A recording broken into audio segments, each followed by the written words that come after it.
All right, so a lot of times when people cook bread like this, they'll cook them in a Dutch oven. Why? Because what happens is you put this big Dutch oven around the bread, and then the moisture from the bread goes into the Dutch oven, and the Dutch oven self steams the bread itself. So I have three of them. I use Dutch ovens all the time when I cook a lot of, especially sourdough bread.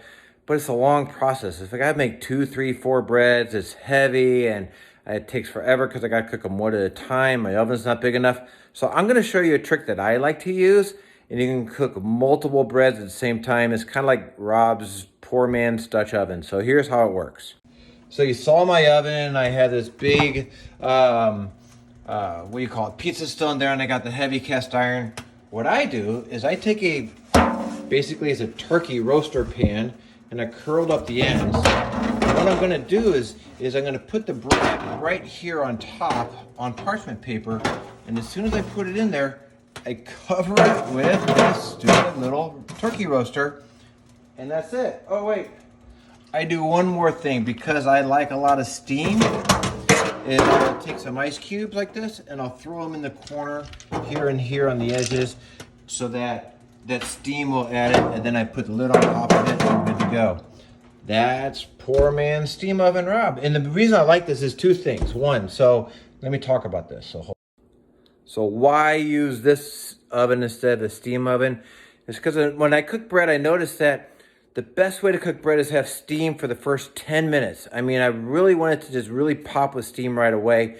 And then after that, I want to get rid of all the steam because the dough's already expanded as much as it can. It's already formed a crust on the outside. Any steam after 10 minutes is going to do no good.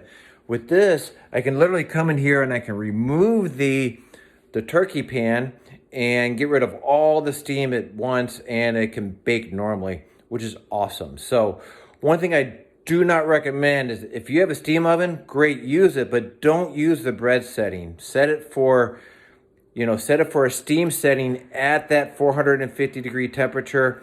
Have it already running before you put the bread in. And then you go from regular bread sitting here on the stove, as you see down here, to bread that right into the steam and let it grow. So that's the way I would do it. Is I would not use the steam setting. I've had horrible luck with it with my sister's oven. So just if you're going to use a steam oven, just do it for the baking. Set steam to bake for 10 minutes. And if you have a dual oven, have another oven set that you can move it out of the steam 10 minutes later. So that's me, but I don't have a steam oven. So there you go. So one last thing. If I want, my bread's resting right now for 10 minutes. So, which is great because I'm getting ready to cook it right now. But if I didn't want to, if I wanted to, what I could do is I could actually put it in the refrigerator, cover it up with a shower cap or whatever, stick it in the refrigerator overnight. What's going to happen is the bubbles are going to increase bigger. It's going to have a better taste because it's going to mature a little bit more, and you can do that. And if I do that where I stick it in the oven or stick it in the refrigerator overnight, completely different strategy. When you pull it out immediately from the cold refrigerator and put it directly into the oven. And typically you can get away with scoring it with a lame or cutting it, because what's happened is that dough has frozen. It's become a little hard, not frozen, but is lower in temperature, and it becomes harder, so it maintains the outer integrity of the outside of the bread. So I'm not going to do that. I'm going to go directly into the oven and let it blow up. I think we're going to have better success with your goal, which is I want tall bread, not flat bread. So let's give it a shot.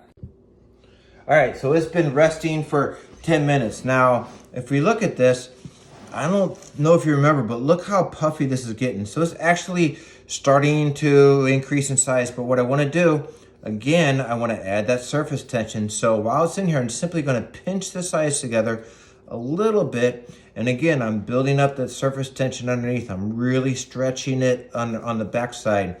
And I'm going to do this a couple of times until I can get this sewn up nice and tight like this. And you notice there's bubbles already in here already. It's going to make some beautiful bread. I'm just stretching this over and pinching this together. Now remember, this is your recipe. I toned it down the quantity because it was 1,500 grams. I'm pushing 1,900 or 900 grams so I can make a smaller loaf. So there you go. You can see it's nice and puffy. I got some nice air in there. But I'm gonna cover it for probably another 10 more minutes because as soon as it gets to this top, I'm done. I don't want to let it double in size.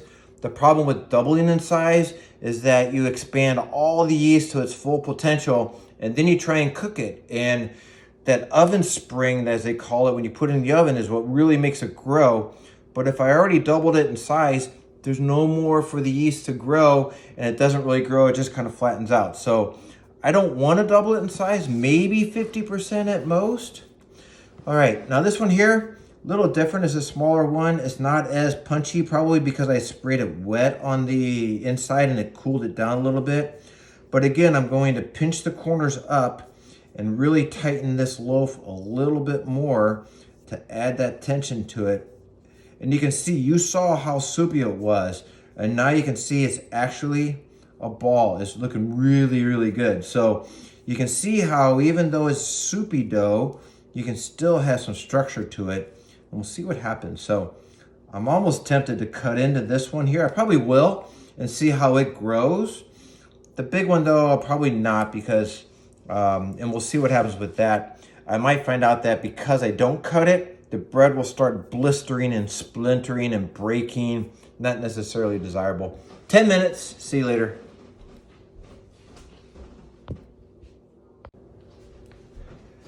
All right, let's get this going. So the first one here, we're gonna take this and I cut a little piece of parchment paper.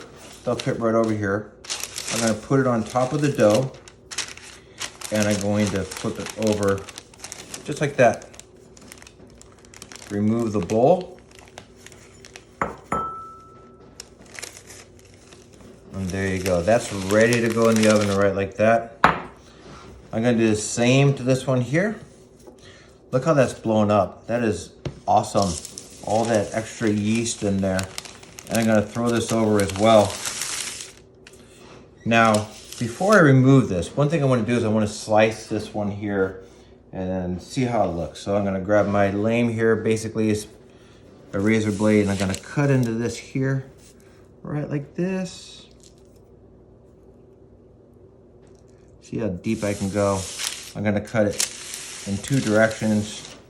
One here, and then one across here.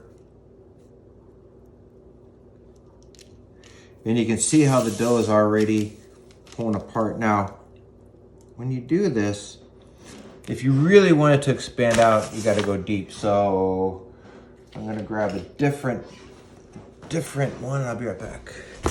Here it is. So I'm gonna grab a different razor blade here, one that can cut straight, and I'm gonna go deeper into here.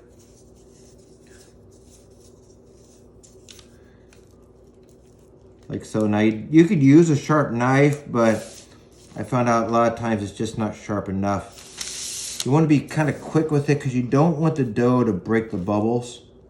And you can see it's kind of already opening it up. That's gonna be pretty. I'm gonna stick that in the oven, and I'm gonna stick this one. Now this one I'm not gonna cut just because it's got so much mass underneath. I'm gonna leave it right like that, and I'm gonna stick it in the oven. So let's go do that. Okay.